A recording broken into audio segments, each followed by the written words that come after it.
Hello friends, I have started a series for UGC NET exam in June 2025 for the political science subject. This series is very beneficial for those students who can't afford paid courses because in this series I will complete the whole syllabus of political science unit by unit wise and topic by topic wise. So please like, share and subscribe my channel so that you can get further videos on time. For completing this series, I will take 2 to 3 months and then we will practice previous year questions also. I will use both the language, that is Hindi and English, for explaining the topic. Today's topic is Plato. This is the second part of Plato. I have already made one video on Plato जिसमें मैंने कि प्लेटो का introduction आपको बताया था. प्लेटो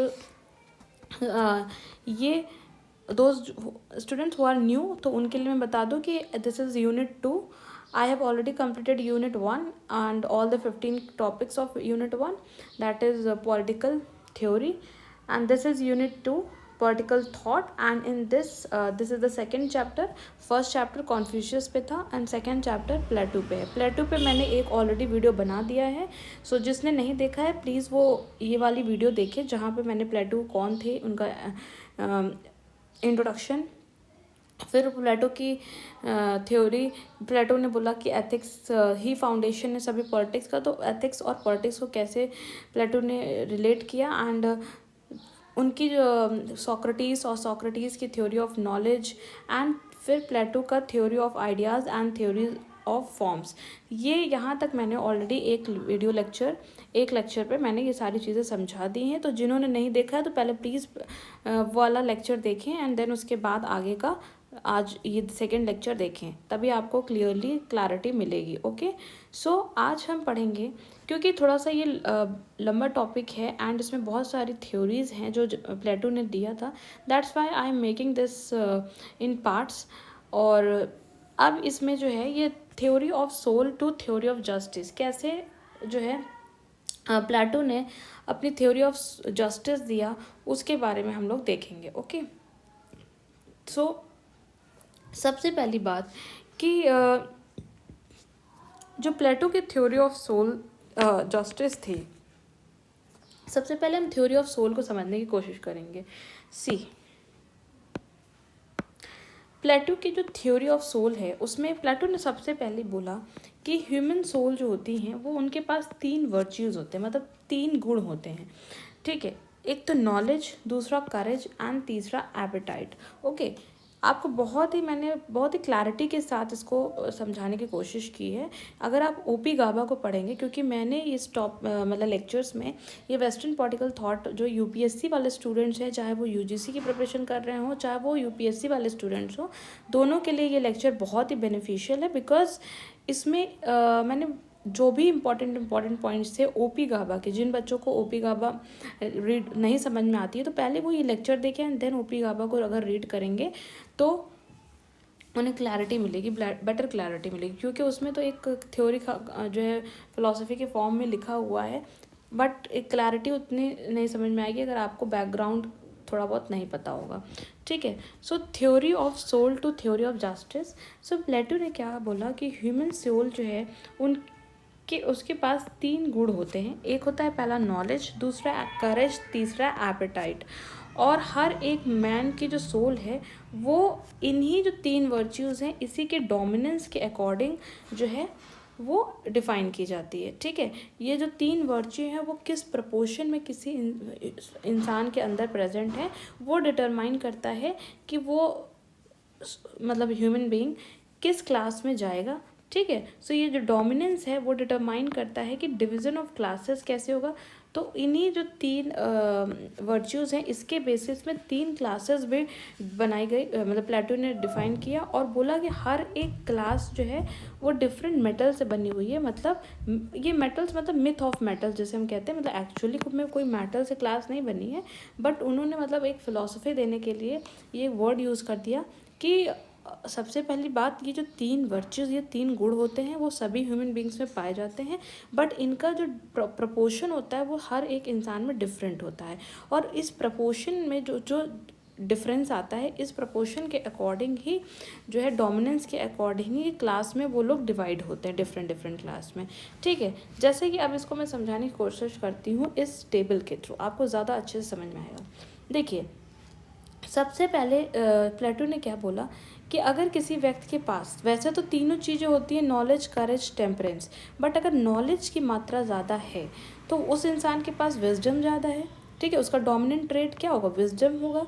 तो वो किस क्लास में होगा, वो रूलिंग क्लास का मेंबर होगा। क्यों? क्योंकि उसके पास ज़्यादा नॉलेज है, बहुत ज़्यादा ज्ञान है, विजडम है, तो वो रूल करने के लिए बना है।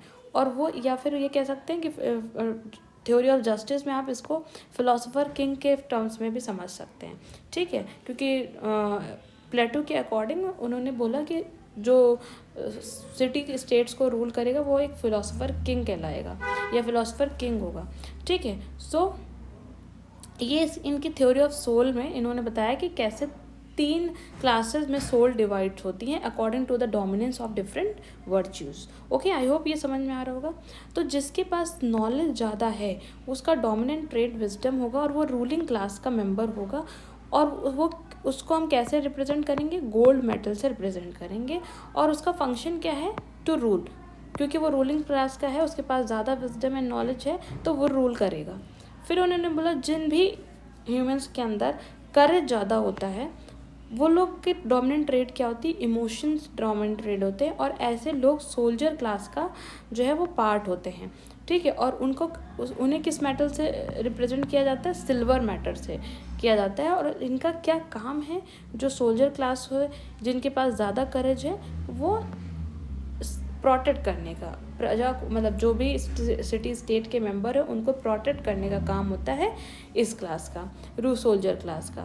फिर उन्होंने बोला जिसके अंदर टेम्परेंस है, जिसके अंदर एपेटाइट ज़्यादा है, भूख किसी भी चीज़ की, मटेरियल वेल्थ की और एनी अदर थिंग, तो वो किस चीज़ का पार्ट बनेंगे, वो प्रोड्यूसिंग क्लास के मेंबर बनेंगे। और उनको हम किस मेटल से रिप्रेजेंट करेंगे, आयरन या कॉपर से रिप्रेजेंट करेंगे।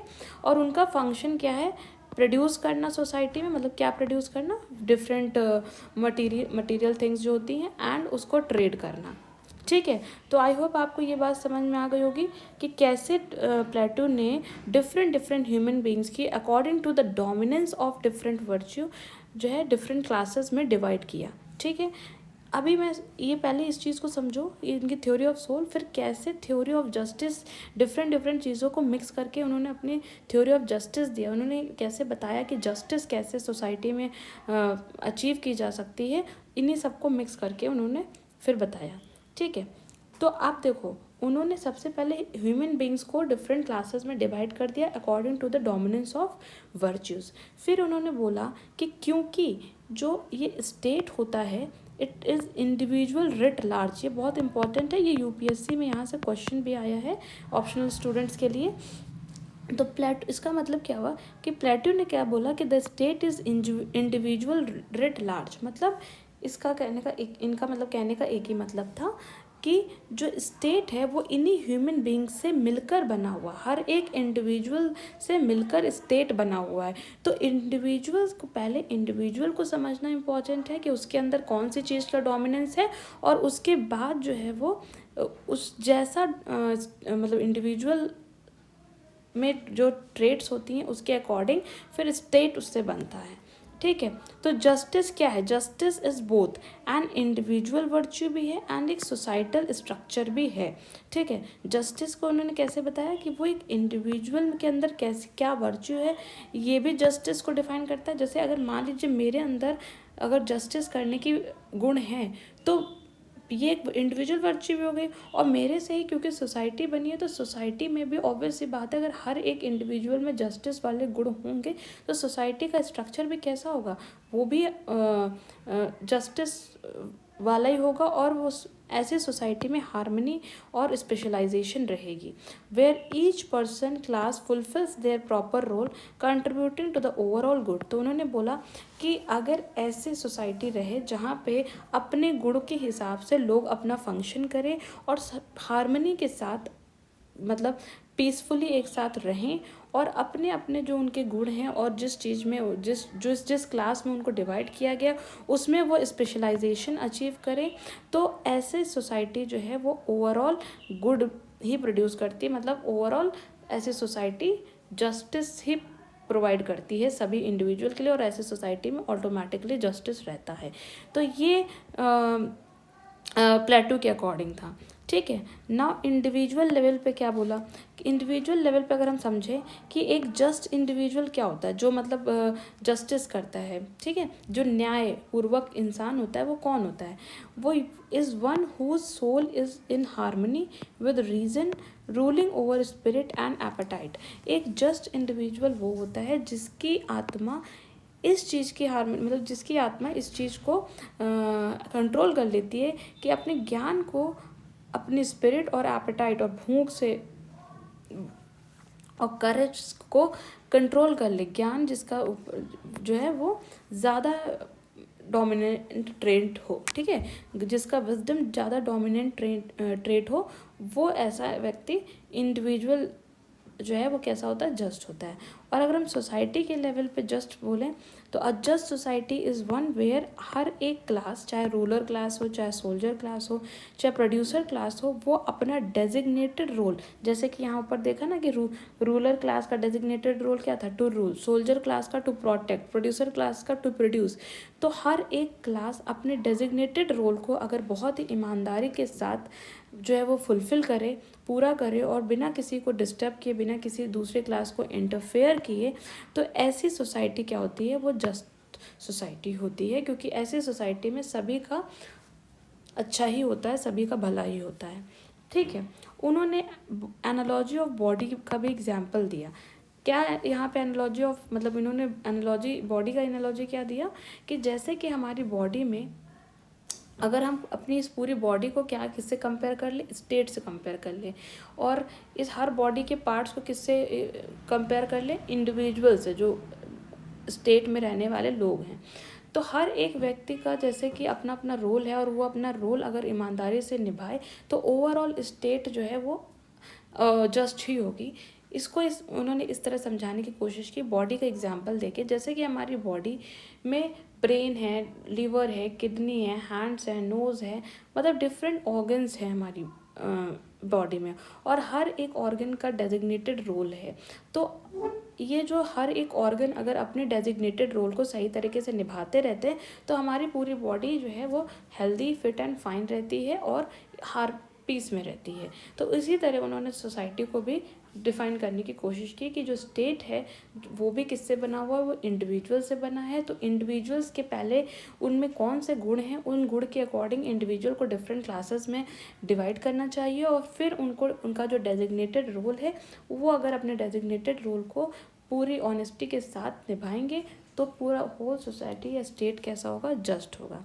ठीक है, तो आई होप ये जो थ्योरी ऑफ सोल से उन्होंने थ्योरी ऑफ जस्टिस को कैसे समझाने की कोशिश की और थ्योरी ऑफ जस्टिस कैसे उन्होंने प्रेजेंट की, आई होप ये आपको समझ में आ रहा होगा। ठीक है, अगर अब आप ओपी गाबा को रीड करेंगे तो आपको बहुत अच्छी बेटर क्लैरिटी होगी। Now essential components of theory of justice, उनकी जो थ्योरी ऑफ जस्टिस है प्लेटो की, उसके क्या क्या एसेंशियल कंपोनेंट्स हैं? तो सबसे पहला कंपोनेंट है फंक्शनल स्पेशलाइजेशन, दूसरा नॉन इंटरफेरेंस, एंड तीसरा one virtue, one class, one duty. अब इसका मतलब फिर से मैं एक बार समझा देती हूँ, ऑलरेडी मैंने समझाया हुआ है बट फिर भी। फंक्शनल स्पेशलाइजेशन मतलब जिस भी क्लास को जो फंक्शन डेजिग्नेटेड है वो उस फंक्शन में स्पेशलाइज्ड या स्पेशलिस्ट हो जाए, तो उसको हम बोलते हैं फंक्शनल स्पेशलाइजेशन। तो थ्योरी ऑफ जस्टिस में ये एक एसेंशियल कंपोनेंट है कि जिस भी क्लास का मेंबर है वो अपनी डेजिग्नेटेड रोल में स्पेशलिस्ट हो। दूसरा उन्होंने बोला कि वो दूसरे क्लास के रोल में इंटरफेयर ना करे, और तीसरा उन्होंने बोला कि एक गुण, एक क्लास और उसकी एक ड्यूटी। ठीक है, लाइक फॉर एग्जांपल नॉलेज एक वर्च्यू था, उसकी नॉलेज जिनके पास है उनकी कौन सी क्लास है? उनकी रूलिंग क्लास थी, और उनकी ड्यूटी क्या थी? To rule. तो उन्होंने बोला जब ये तीनों कंपोनेंट्स जो हैं प्रेजेंट होंगे तो भी ये थ्योरी ऑफ जस्टिस के एसेंशियल कंपोनेंट्स हैं। तो ये 3 components are very important, you have to keep in your mind. Okay, I hope this much is clear to you. Now अब हम लोग की प्रिंसिपल ऑफ आइडियल स्टेट्स पढ़ते हैं। ठीक है, प्लेटो ने आइडियल स्टेट के कुछ प्रिंसिपल्स बताए। ठीक है, तो उन्होंने क्या बताया कि Plato wanted to make the city state of Athens an ideal state. ठीक है, प्लेटो जो है वो जो एथेंस का सिटी थी उसको एक आइडियल स्टेट बनाना चाहते थे। और उन्होंने बोला to realise his theory of justice he conceptualise the rule of philosopher king.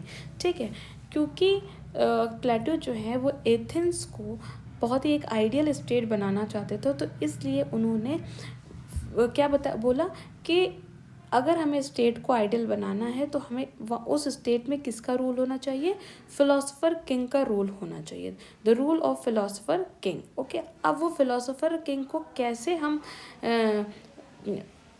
Select करेंगे, वो फिलोसोफर किंग कैसे बनेगा, वो उसके लिए भी उन्होंने थ्योरी ऑफ एजुकेशन के थ्रू बताया कि वो फिलोसोफर किंग को हम कैसे सेलेक्ट करेंगे। लेकिन उन्होंने बोला कि अगर हमें एथेंस को आइडियल स्टेट बनाना है, एक ऐसा स्टेट जहाँ पे सभी लोग हार्मनी में हो, बिल्कुल जस्ट स्टेट हो, और तो उस स्टेट के लिए वह रूलिंग जो मेंबर मतलब जो रूल करे वो है फिलोसोफर किंग, जहाँ पे रूल करेगा वो स्टेट आइडियल स्टेट होगा। फिर उन्होंने द की प्रिंसिपल्स बताए प्लेटो के आइडियल स्टेट की, और ये आइडियल स्टेट को उन्होंने क्या बोला, कल्ली पॉलिस, ये उनका ग्रीक वर्ड है।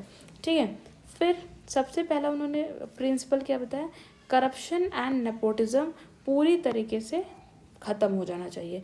ऐसा स्टेट जिसमें कोई करप्शन ना हो और नेपोटिज्म ना हो। नेपोटिज्म मतलब कि भाई भतीजाचार, मतलब कि जैसे कि अपनों को ही रूलिंग क्लास में बढ़ावा देना और बेटर पोजीशन में अपने को ही फैसिलिटीज़ देना। सेकंड, उन्होंने बोला कि इधर रूलर्स लर्न फिलोसफी और फिलोसोफर्स बिकम रूलर्स। उनका मतलब ये भी बहुत इंपॉर्टेंट पॉइंट है। उन्होंने बोला या तो जो रूलर क्लास में है, जो रूलिंग क्लास में है, उन्हें फ़िलोसफी आनी चाहिए, या तो जो फिलोसोफर्स हैं वही रूलर्स बन जाए, तभी ऐसी स्टेट क्या बनेगी, आइडियल स्टेट बनेगी। ठीक है, आइडियल स्टेट के उन्होंने ये कुछ सिद्धांत वो बता रहे हैं, प्रिंसिपल, कि आइडियल स्टेट क्या होती है, जिसमें कोई करप्शन ना हो, नेपोटिज्म ना हो, भाई भतीजाचार ना हो। सेकंड, उन्होंने क्या बताया कि या तो जो रूलर्स हैं वो उनको फ़िलोसफी आती हो, और या तो फिलोसफर्स ही रूलर्स बन जाए। तीसरा, उन्होंने प्रिंसिपल क्या बताया कि no law is mightier than knowledge. उन्होंने बोला कि कोई भी कानून जो है वो ज्ञान से ऊपर नहीं है, तो इसीलिए उन्होंने क्या बोला कि इसीलिए जो रूल ऑफ नॉलेज है वो सोसाइटी में होना चाहिए, मतलब फिलोसफर किंग का रूल होना चाहिए, कोई लॉ का रूल नहीं होना चाहिए। ठीक है, तो उन्होंने रूल ऑफ लॉ को एक तरह से इम्पोर्टेंस ना देके किसको इम्पोर्टेंस दिया, रूल ऑफ पर्सन और रूल ऑफ मोनार्की, और जिसके या रूल ऑफ अ किंग जिसे हम कह सकते हैं, और वो भी किंग कैसा हो, फिलोसोफर किंग हो, जिसके पास बहुत विजडम हो। फोर्थ, उन्होंने क्या बोला कि जो आर्ट एंड लिटरेचर है उसका सेंसरशिप। ठीक, एंड फिफ्थ, उन्होंने क्या बोला कि propagation of noble lie, that वही जो ऊपर मैंने अभी आपको बताया मिथ ऑफ मेटल्स, कि मतलब डिफरेंट ह्यूमन बींग्स के अंदर क्या गुण हैं, उस गुण के अकॉर्डिंग, वर्च्यूज़ के अकॉर्डिंग जो है उनको डिफरेंट क्लास में डिवाइड करना और उनको डेजिग्नेटेड रोल परफॉर्म करें, तो ऐसी भी स्टेट आइडियल स्टेट बनेगी। So these are the 5 principles of ideal state. However, जब बाद में मैंने ये चीज़ आपको पहले वाले लेक्चर में, इससे पहले जो प्लेटो पर लेक्चर मैंने बनाया है उसमें ये चीज़ समझाई थी कि जब उन्होंने द रिपब्लिक बुक लिखी, जिसमें उन्होंने थ्योरी ऑफ जस्टिस को सबसे ज़्यादा फोकस करके लिखा, तो जो उनकी बुक द रिपब्लिक थी उसमें उन्होंने आइडियल स्टेट बनाने की बात की, थ्योरी ऑफ जस्टिस उन्होंने दिया। लेकिन जब बाद में उन्होंने ह्यूमन बीइंग के इम्परफेक्शंस को देखा, जब प्रैक्टिकल सोसाइटी को देखा, तो उन्होंने बोला कि आइडियल स्टेट अचीव करना प्रैक्टिकली पॉसिबल नहीं है। So he gave the theory of sub ideal state in his book the laws.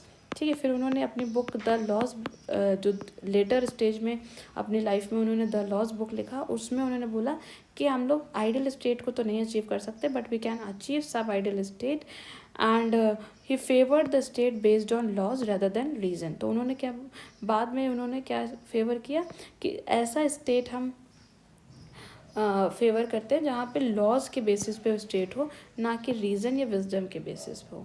ठीक है, अब हम लोग यहाँ से ये जो प्लेटो, अभी तो हमने ऊपर already we have seen theory of justice कि कैसे जो है पहले ह्यूमन बीइंग्स को डिफरेंट क्लासेस में डिवाइड करना, फिर अगर वही क्लासेस जो हैं अपना अपना डेजिग्नेटेड रोल को जो है प्रॉपरली ईमानदारी से अगर निभाती हैं तो फिर उससे थ्योरी ऑफ जस्टिस को कैसे उन्होंने डिफ़ाइन किया और थ्योरी ऑफ जस्टिस के क्या 3 एसेंशियल कंपोनेंट्स थे ये हमने देखा।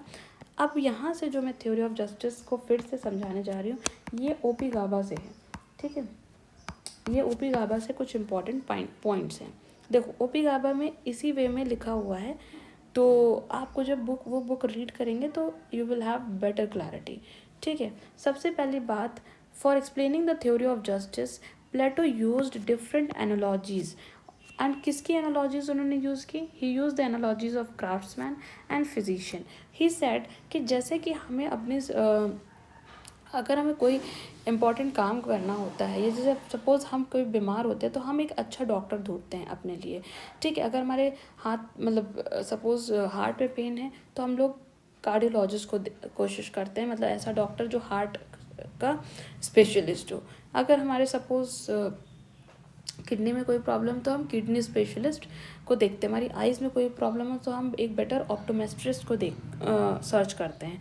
तो सिमिलरली अगर हमें स्टेट की बात आती है कि अगर हमें स्टेट के रूल करने की बात आती है तो हमें एक बेटर स्टेट में, क्योंकि स्टेटमैनशिप भी एक आर्ट है, एक कला है और वो हर किसी के हाथ में नहीं थमानी चाहिए। तो रूलर अगर हमें अपने लिए चुनना है तो उसके अंदर भी बेटर क्वालिटीज़, बेटर वर्च्यूज़ हमें देखने चाहिए। और वो कैसे वर्च्यूज़ होने चाहिए? वो विजडम और नॉलेज के वर्च्यूज़ होने चाहिए, ठीक है। सो उन्होंने इस एनालॉजीज़ के थ्रू भी थ्योरी ऑफ जस्टिस को बताने की कोशिश की।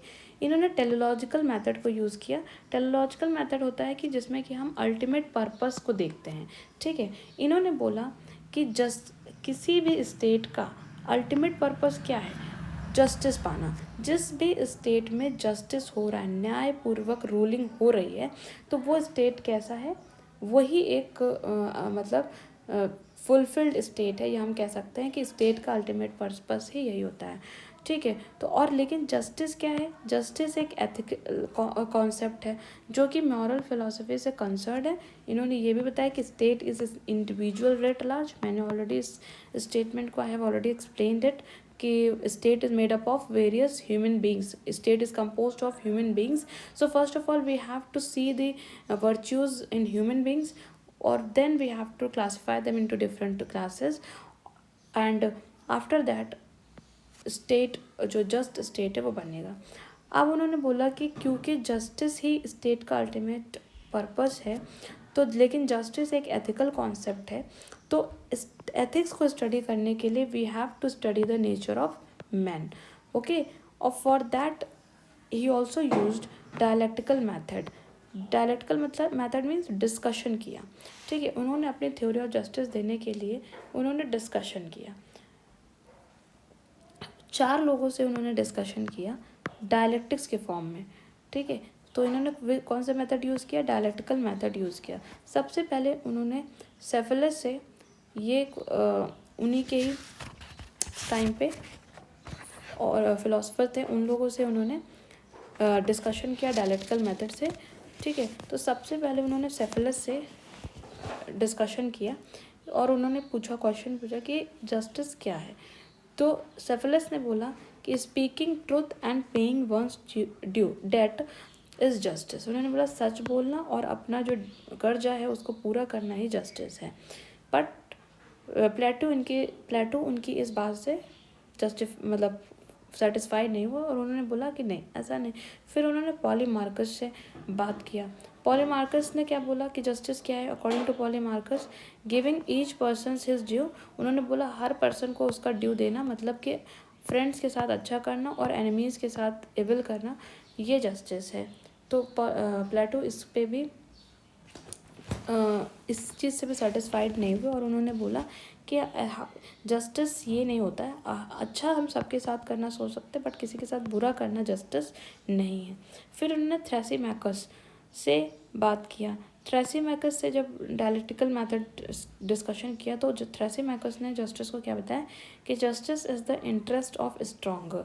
मतलब कि जस्टिस क्या है कि अगर जो स्ट्रॉन्गर लोग हैं उनके इंटरेस्ट अगर फुलफिल हो रहे हैं तो जस्टिस है। तो लेकिन प्लेटो फिर भी उनको काउंटर करते और वो ये कहते हैं कि फिर तो माइनॉरिटी और जो वीकर हैं उनके बारे में अगर हम नहीं सोच रहे तो ये भी एक जस्ट सोसाइटी नहीं है। तो उन्होंने वो थ्रेसीमैकस की भी बात से मतलब सेटिस्फाइड नहीं हुए। फिर उन्होंने ग्लूकान इनसे बात किया। उन्होंने बोला कि सेल्फ ग्रेटिफिकेशन जो होता है वो थ्योरी ऑफ जस्टिस मतलब दैट इज उन्होंने बोला कि self gratification is justice. Self gratification मतलब कि satisfaction by doing injustice to other. ठीक है, अगर जो कोई गलत कर रहा है तो उसके साथ हम अगर इनजस्टिस करते हैं तो if it is were possible to do this consistently it could have been accepted as a rule. ठीक है, the weak who constitutes majority suffer more from injustice than they can gain from it. ठीक, so this is what Glaucon has said. तो पर प्लेटो इससे भी satisfied नहीं हुआ। तो फिर उसके बाद प्लेटो से ही पूछा गया कि आप ही बताइए फिर जस्टिस क्या है अगर आप। तो उन्होंने पहले टाइप्स ऑफ गवर्नमेंट बताया। ठीक है, उन्होंने बोला कि देखिए अगर हम अपनी सिटी स्टेट्स को देखें तो उसमें डिफरेंट टाइप्स ऑफ गवर्नमेंट ने रूल किया। ठीक है, सबसे पहले उन्होंने बोला कि एरिस्टोक्रेसी, जो कि एरिस्टोक्रेसी मतलब रूल बाय फिलोसोफर किंग, जो कि उनके अकॉर्डिंग सबसे बेस्ट था। उन्होंने बोला और टिमोक्रेसी ये टाइप का गवर्नमेंट क्या बताया कि जहाँ पे क्वालिटीज़ या वर्च्यूज़ जो लीडर की हैं वो थोड़ी सी एरिस्टोक्रेसी वाले से थोड़ी इन्फीरियर हो जाती हैं, तो ये इतना बेस्ट नहीं है। ओलिगार्की जो टाइप ऑफ गवर्नमेंट है वो इसका मतलब क्या हुआ कि जहाँ पे वेल्दी लोग रिच पीपल जो है वो पावर कंट्रोल करें या रूल करें। डेमोक्रेसी मतलब जब जहाँ पे लोअर क्लास का रूल हो। और टायरनी मतलब जो है एक बिल्कुल लॉलेस गवर्नेंस हो, टायरेंट लोग अपनी जो है अथॉरिटी टायरेंट अथॉरिटी करें, जैसे कि अभी के टाइम पे Kim Jong of north Korea. तो ये सबसे वर्स्ट है। ठीक है, तो इन्होंने डिफरेंट टाइप्स ऑफ गवर्नमेंट बताए। तो इसमें इन्होंने ये बताया कि सबसे जो बेस्ट फॉर्म ऑफ गवर्नमेंट है वो है एरिस्टोक्रेसी मतलब rule by philosopher king.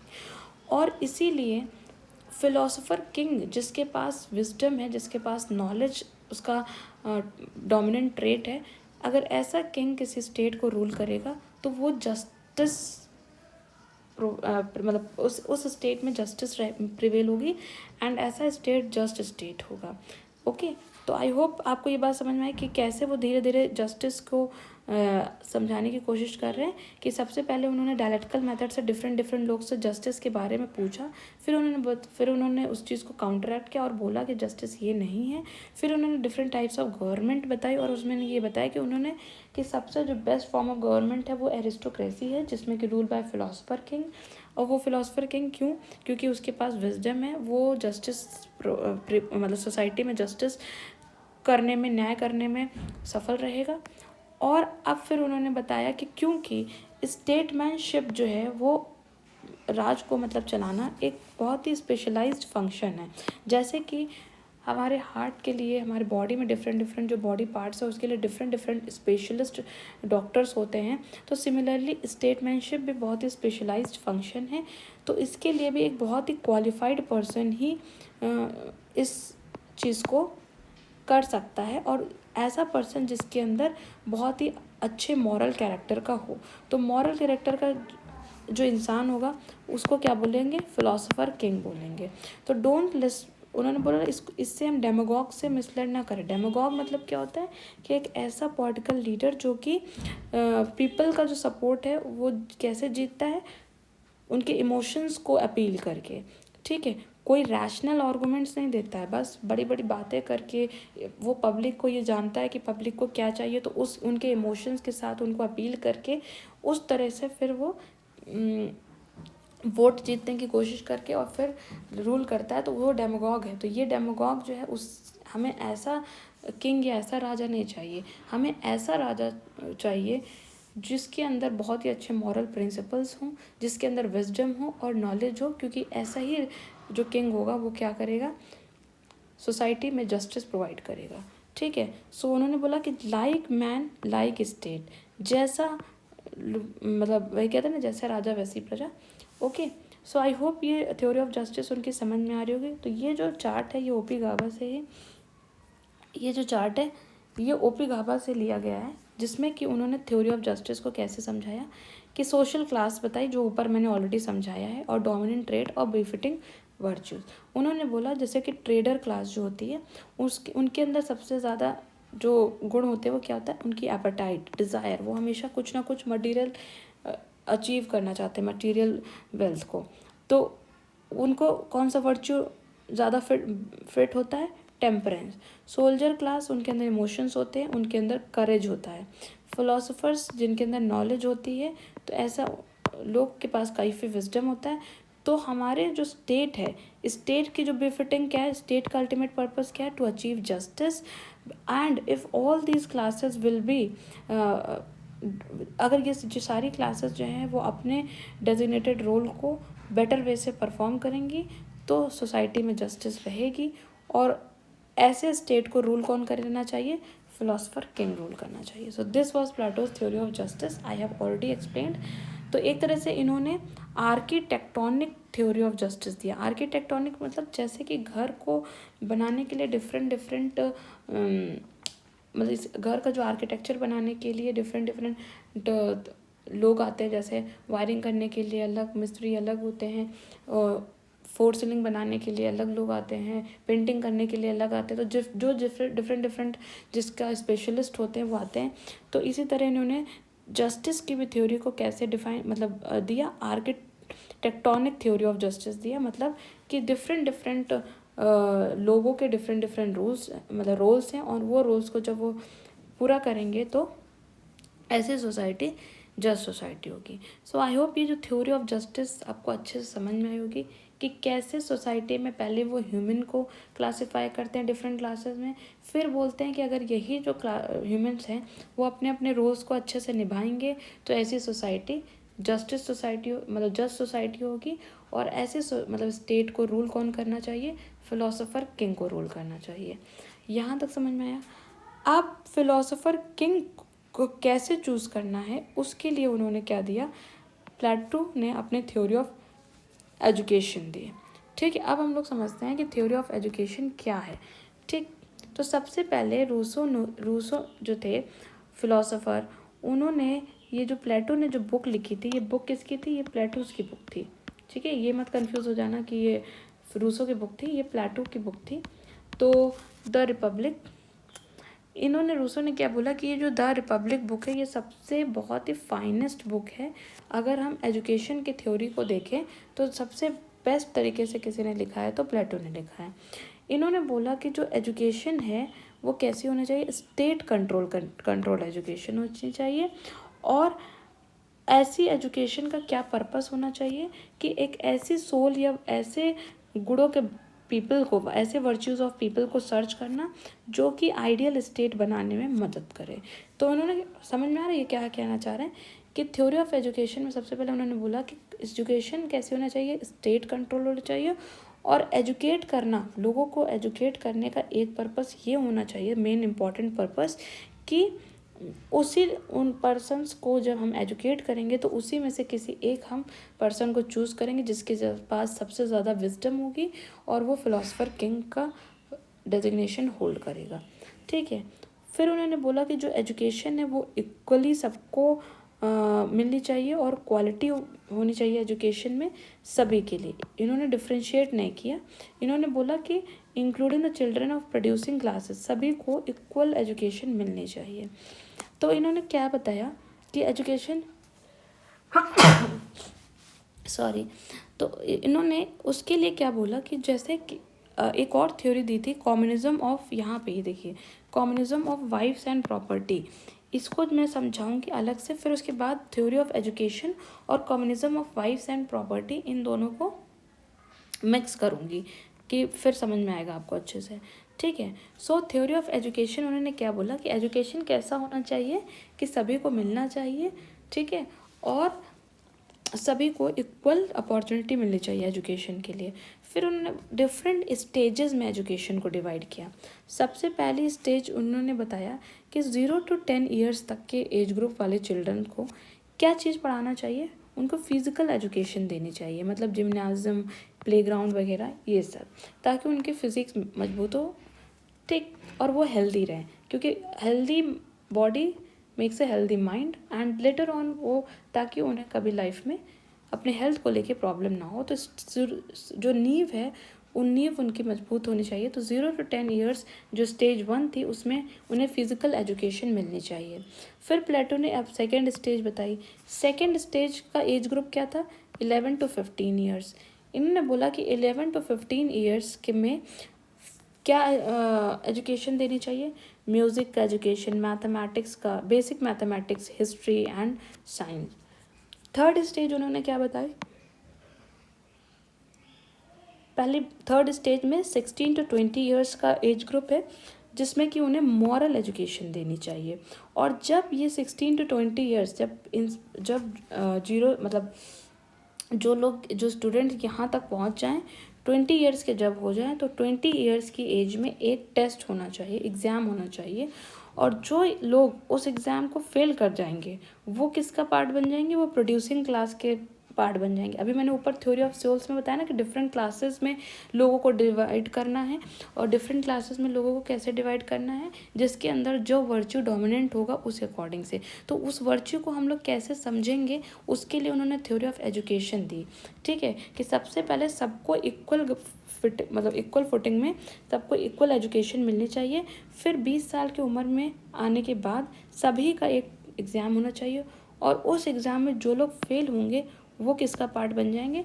Producing class का पार्ट बन जाएंगे। और प्रोड्यूसिंग क्लास में कौन कौन होगा? पेजेंट्स, मैकेनिक्स एंड ट्रेडर्स होंगे।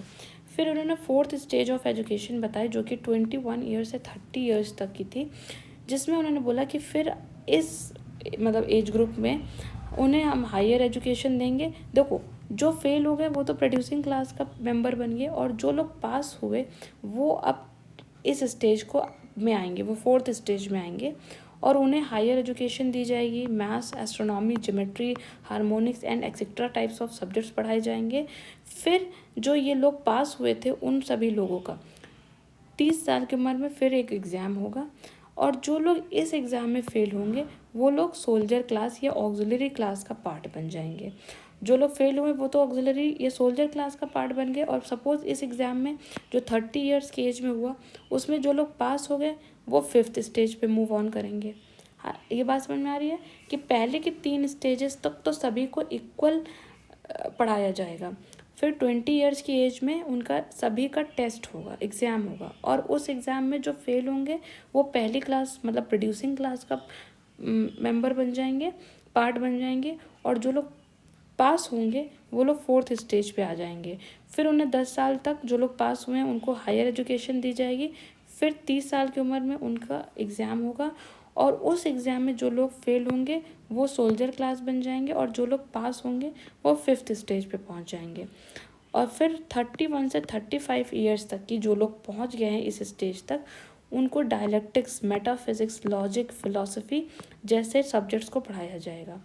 और फिर वो लोग 6th स्टेज में आएंगे जब 36 से 50 ईयर्स के बीच में, तो उन्हें प्रैक्टिकल ट्रेनिंग दी जाएगी गवर्नेंस की। ठीक है, और जो लोग फिर वहाँ पे एक टेस्ट होगा 50 ईयर्स की एज में, और जो भी क्वालिफाई करेगा उस टेस्ट में, जो टॉपर होगा उसको फिलोसोफर किंग बना दिया जाएगा। तो आई होप ये जो थ्योरी ऑफ एजुकेशन है उनकी समझ में आई कि कैसे फिलोसोफर किंग को चूज़ करना है। क्योंकि उन्होंने क्या बताया था थ्योरी ऑफ जस्टिस में कि ऐसी स्टेट जिसमें फिलोसोफर किंग रूल करेगा वो स्टेट जो है वो जस्ट स्टेट होगी, आइडियल स्टेट होगी। और उस फिलोसोफर किंग को चूज़ करने के लिए उन्होंने अपनी theory of education the. Okay, I hope ये कनेक्शन समझ में आ रहा है एंड डिफरेंट थ्योरी समझ में आ रही हैं प्लेटोस की। अब ये जो प्लेटो का जो एक और थ्योरी थी, communism of wives and property. यहाँ पे कम्युनिज्म मतलब होता है कॉमन। ये कम्युनिज्म ये मार्क्स वाला कम्युनिज्म नहीं है, इसका भी हम लोग डिफरेंस देखेंगे। ये जो प्लेटो ने कम्युनिज्म वर्ड का, इनका मतलब कॉमन। ठीक है, प्लेटो ने बोला he was a great patriot, और प्लेटो जो थे बहुत ही बड़े देशभक्त थे। पर वो एथेंस में जो पेलोपोनेशियन वॉर हुआ था, उस वॉर में एथेंस जो है वो स्पार्टा से हार गया था। ठीक है, तो एथेंस जो सिटी स्टेट था वो स्पार्टा से हार क्यों गया था? क्योंकि बिकॉज ऑफ करप्शन।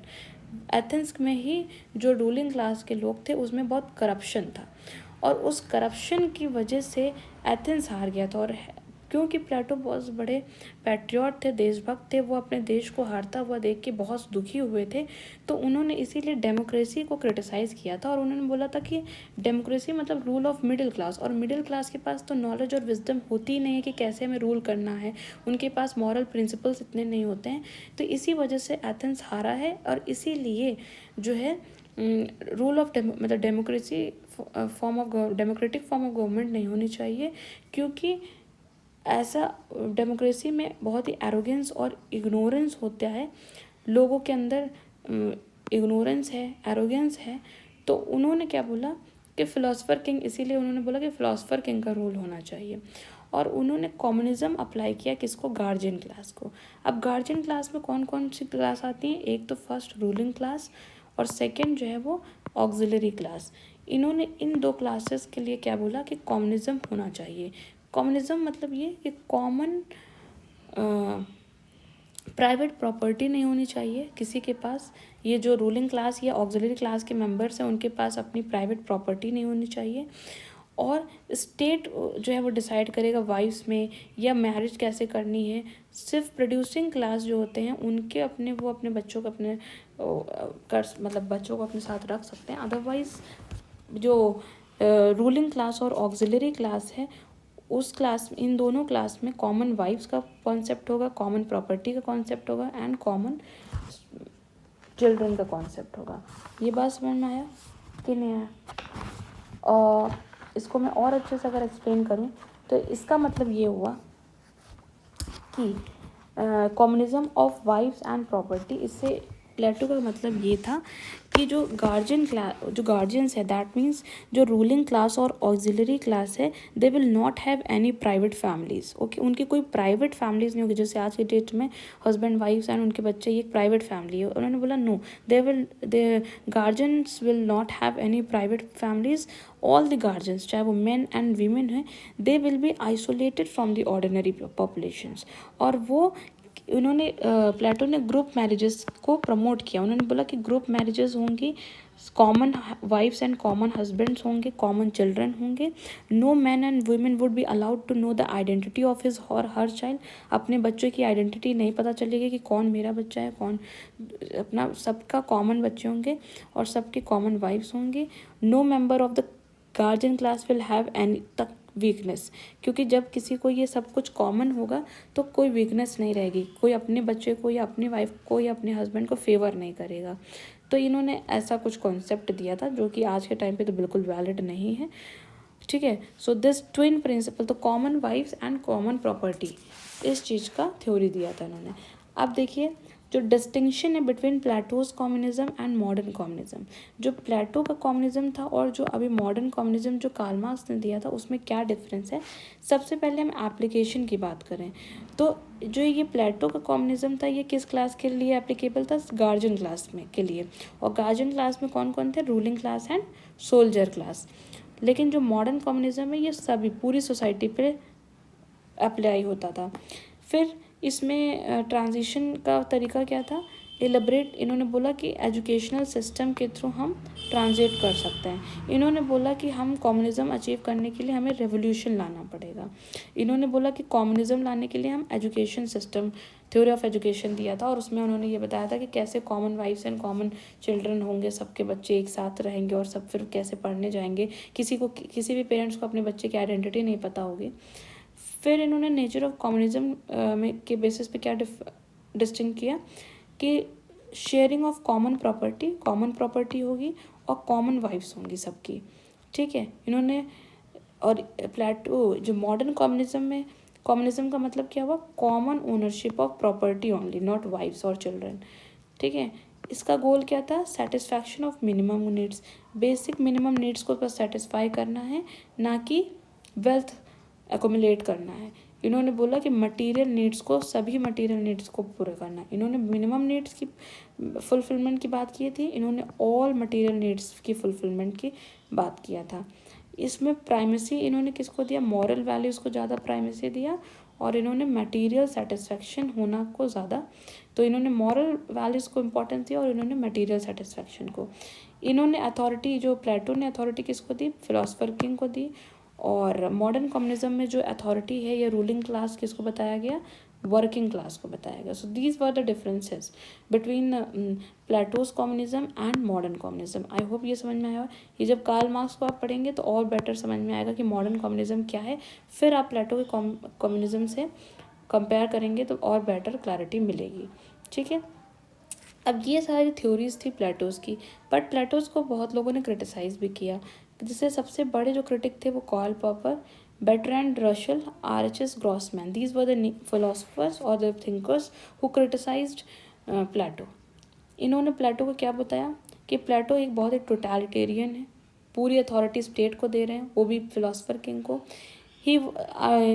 ये क्रॉसमैन ने प्लेटो को क्यों क्रिटिसाइज़ किया कि ये एंटी डेमोक्रेटिक है, ये डेमोक्रेसी को फेवर नहीं कर रहे हैं और ये डेमोक्रेसी के अगेंस्ट हैं.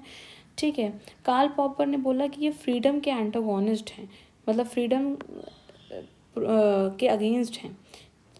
और कार्ल पॉपर ने अपनी book the open society and its enemies में इस चीज़ को बताया कि फ्रीडम सिर्फ और सिर्फ किस सोसाइटी में मिलती है, जो ओपन सोसाइटी होती है. और ऐसी सोसाइटी जिसमें पावर और वर्च्यू को अगर हम मिक्स कर दें तो ऐसी सोसाइटी मतलब प्रैक्टिकली पॉसिबल नहीं है कि पावर और वर्च्यू को हम एक साथ एग्जिस्ट करें. ठीक है. तो कार्ल पॉपर ने उन्हें इस बेसिस पे क्रिटिसाइज़ किया कि प्लेटो जो है वो फ्रीडम के अगेंस्ट हैं. क्यों फ्रीडम के अगेंस्ट हैं वो? क्योंकि अथॉरिटी किसको दे रखा है, फिलोसफर किंग को दे रखा है. किसी को फ्रीडम नहीं है कि सपोज कोई पर्सन लेटर, ऐसा ज़रूरी नहीं कि स्टार्टिंग के बस 20 साल में जज करके उसको प्रोड्यूसिंग क्लास में डाल दिया गया, फिर 10 साल जज करके उसको पर्सन लोगों को सोल्जर क्लास में डाल दिया, फिर उनको अपनी क्लासेस को स्विच करने की फ्रीडम नहीं है. कोई अपने स्किल्स को, अपनी थिंकिंग को लेटर स्टेज में भी चेंज कर सकता है. बट इनकी जो थ्योरी ऑफ एजुकेशन थी बहुत ही रिजिड थी और उसमें philosopher of king last stage तक कुछ ही लोग बस पहुंच पाते थे. तो इसलिए कार्ल पॉपर ने उनको क्रिटिसाइज़ किया. सो आई होप यहाँ तक क्लियर होगा. Now this is very important for UGC कि फेमस कमेंट्रीज प्लेटोज के द्वारा, प्लेटो ने कौन कौन से फेमस स्टेटमेंट थे प्लेटो के ऊपर वो देखिए. अर्नेस्ट बार्कर ने क्या बोला कि justice for Plato is at once a part of human virtue and the bond which joins man together in the state. तो इन्होंने अर्नेस्ट बार्कर ने क्या बोला कि प्लेटो के लिए जस्टिस मतलब सिर्फ और सिर्फ लोगों के गुण को देखकर उन्होंने जस्टिस को डिफाइन किया. मैक्सी ने क्या बोला कि virtually all socialist and communistic thought has its roots in Plato. Plato की जो थॉट्स है उसमें अगर हम देखें तो सारा सोशलिस्ट और कम्युनिस्ट ही वर्चुअली यही थॉट प्रेजेंट है. R.N. बर्की ने क्या बोला प्लेटो को कि Plato may not be everybody saint, सभी के लिए वो साधु तो नहीं है, but undoubtedly he is everybody's teacher. तो एक तरह से ये फेवर कर रहे हैं बर्की. कार्ल पॉपर तो क्रिटिसिस्ट थे, तो उन्होंने बोला कि मॉडर्न कम्युनिस्ट जो टोटलिटेरियनिज्म है वो एक तरह से प्लेटो के जो कम्युनिज्म है उसी से ही डिराइव किया हुआ है. R.W. इमर्सन ने क्या बोला कि Plato is a philosophy and philosophy is Plato. ठीक है. प्लेटो ही फिलोसफी और फिलोसफी ही प्लेटो है. From out of Plato comes to all things that are still written and debated among the man of thought. उन्होंने बोला कि प्लेटो ने जो फिलोसफीज दी वो फिलोसफी आज तक भी डिबेटेबल हैं और आज भी लोग उन्हीं पे ही सोचते हैं. 6th सेबाइन ने क्या बोला, G.H. Sabine, Plato's justice bound which hold the society together. Plato ने जो जस्टिस थ्योरी ऑफ जस्टिस दी थी वो ऐसी थ्योरी थी जिसने पूरे सोसाइटी को बांध कर रखा हुआ था. So these were the famous commentaries on Plato's. Now this is very important. Plato's के द्वारा लिखी गई famous books and basic subject. सबसे पहली बुक एपोलॉजी, ये भी किसकी थी,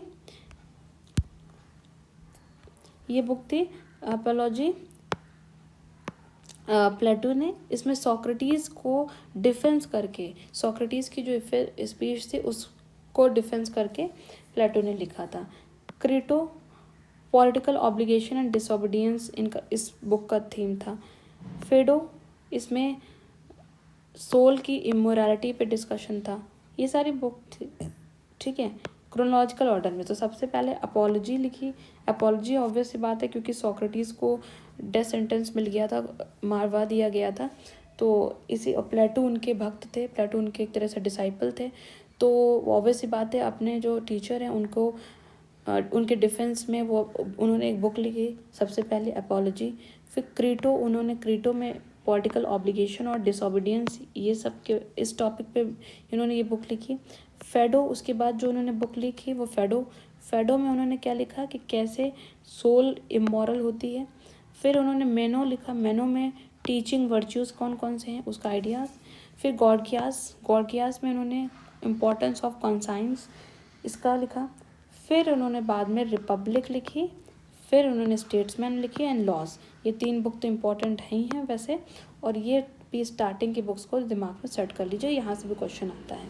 गॉर्गियास में कॉन्शाइंस, कीवर्ड याद रख लेना। गॉर्गियास में मेनो में टीचिंग वर्च्यू, फेडो में सोल की इमोरालिटी, क्रीटो में डिसोबीडियंस, अपॉलॉजी तो आपको याद रहेगा। रिपब्लिक, ये 10 पार्ट्स में डिवाइड थी ये बुक, जिसमें कि थ्योरी ऑफ जस्टिस एक बुक में लिखा, एक बुक में उन्होंने अपनी थ्योरी ऑफ एजुकेशन एक पार्ट में लिखा, एक पार्ट में उन्होंने थ्योरी ऑफ कम्युनिज्म लिखा, और एक पार्ट में उन्होंने कैलिपोलिस दैट इज़ आइडियल स्टेट ये लिखा। ठीक है, सो रिपब्लिक बुक ही डिफरेंट पार्ट्स में थी और डिफरेंट पार्ट्स में उन्होंने अपनी डिफरेंट थ्योरी दी। स्टेट्समैन, उन्होंने लेटर स्टेज मतलब बाद में अपने जब लिखा उसमें उन्होंने टाइप्स ऑफ गवर्नमेंट दिया, जो भी हम लोगों ने पीछे ऑलरेडी हमने देखा टाइप्स ऑफ गवर्नमेंट पढ़ा, एरिस्टोक्रेसी, डेमोक्रेसी, ओलिगार्की। तो स्टेट्समैन बुक में उन्होंने टाइप्स ऑफ गवर्नमेंट उनका सेंट्रल थीम था। एंड लॉज में उन्होंने सब आइडियल स्टेट, ये रूल ऑफ लॉ या सेकेंड बेस्ट स्टेट, ये उनका सेंट्रल थीम था, क्योंकि उन्होंने देखा कि प्रैक्टिकली एक आइडियल स्टेट अचीव करने पॉसिबल नहीं है। तो इसीलिए फिर उनको जब रियलाइज़ हुआ कि नहीं, ह्यूमन में कुछ फ्लॉज होते हैं, उसको करेक्ट नहीं किया जा सकता, तो we can not achieve an ideal state. So that's why he suggested to achieve second best state, that is sub ideal state, in his book Laws. Okay, so now अब हम लोग पढ़ते हैं उनके list of some famous books of on Plato पे लिखी गई कुछ बुक्स थी, जैसे द मिस ऑफ प्लेटो, ये जे स्टुअर्ट ने लिखी। The argument and the action of Plato's law, Leo Strauss. City and soul in Plato's Republic, Ferrari. The political thought of Plato and Aristotle, Ernest Parker. The Republic of Plato, Ernest Parker. In defence of Plato, defence कौन करेगा, तो ये Levinson इनको defend करते थे। प्लेटो today, record क्रॉसमैन, क्योंकि ये तो जो हैं इनके क्रिटिक थे। The open society and its enemies, the spell of Plato, ये कार्ल प्रॉपर भी क्रिटिक थे प्लेटो के। प्लेटो और the philosopher, Ralph Waldo Emerson. Preface to Plato, Eric Havelock. So these were the important books written on Plato by different philosophers or thinkers.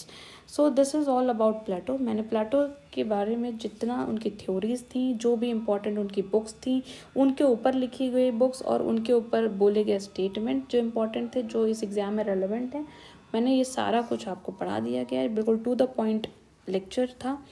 And फिर जब हम previous year questions को practice करेंगे तो वहाँ पे अगर कुछ और नया कॉन्सेप्ट दिखेगा तो वो भी मैं एक्सप्लेन करूँगी। सो आई होप आपको ये लेक्चर पसंद आ रहे होंगे। So please just like, share and subscribe this channel, and please comment if you like these lectures, and for any suggestion please comment. Thank you so